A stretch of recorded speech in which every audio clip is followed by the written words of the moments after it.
Livre des Actes des Apôtres, chapitre 26. Alors Agrippa s'adressa à Paul. « Tu es autorisé à plaider ta cause. » Après avoir levé la main, Paul présenta sa défense. « Sur tous les points dont je suis accusé par les Juifs, je m'estime heureux, roi Agrippa, d'avoir à présenter ma défense aujourd'hui devant toi, d'autant plus que tu es un connaisseur de toutes les coutumes des Juifs et de tous leurs débats. Voilà pourquoi je te prie de m'écouter avec patience. Ce qu'a été ma vie depuis ma jeunesse, comment dès le début j'ai vécu parmi mon peuple et à Jérusalem, cela tous les Juifs le savent. Ils me connaissent depuis longtemps et ils témoigneront, s'ils le veulent bien, que j'ai vécu en pharisien, c'est-à-dire dans le groupe le plus strict quant à notre pratique religieuse. Et maintenant, si je suis là en jugement, c'est parce que je mets mon espérance en la promesse faite par Dieu à nos pères, promesse dont nos 12 tribus espèrent l'accomplissement, elles qui rendent un culte à Dieu jour et nuit avec persévérance.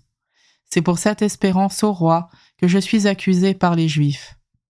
Pourquoi chez vous juge-t-on incroyable que Dieu ressuscite les morts ? Pour moi, j'ai pensé qu'il fallait combattre très activement le nom de Jésus le Nazaréen. C'est ce que j'ai fait à Jérusalem. J'ai moi-même emprisonné beaucoup de fidèles en vertu des pouvoirs reçus des grands prêtres, et quand on les mettait à mort, j'avais apporté mon suffrage.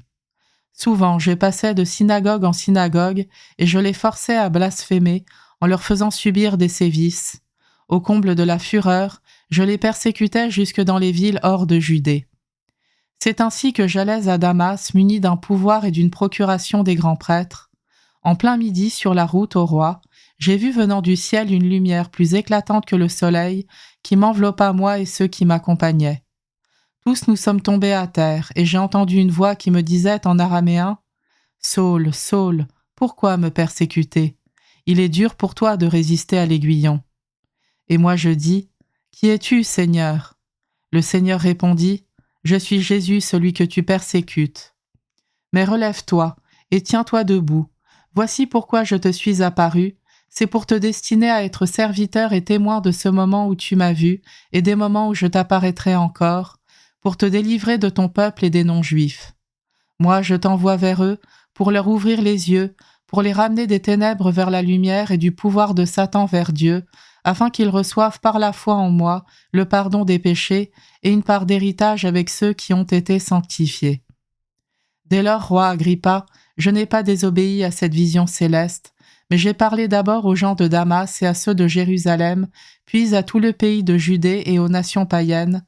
Je les exhortais à se convertir et à se tourner vers Dieu, en adoptant un comportement accordé à leur conversion.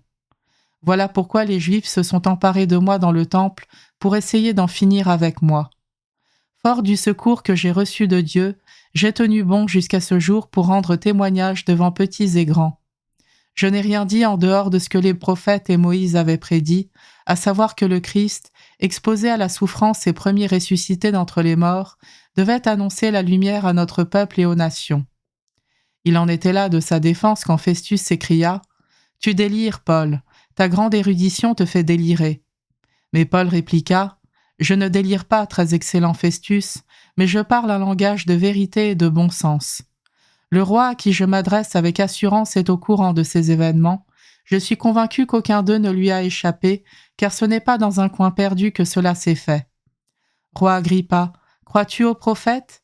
Je sais bien que tu y crois. » Agrippa dit alors à Paul « Encore un peu et tu me persuades de me faire chrétien. » Paul répliqua « Plaise à Dieu que tôt ou tard, non seulement toi, mais encore tous ceux qui m'écoutent aujourd'hui, vous deveniez tels que je suis, sauf les chaînes que voici. » Le roi se leva, puis le gouverneur, ainsi que Bérénice et ceux qui étaient assis avec eux. S'étant retirés, ils se disaient entre eux « Cet homme ne fait rien qui mérite la mort ou la prison. » Et Agrippa dit à Festus « Cet homme aurait pu être relâché s'il n'en avait pas appelé à l'empereur. »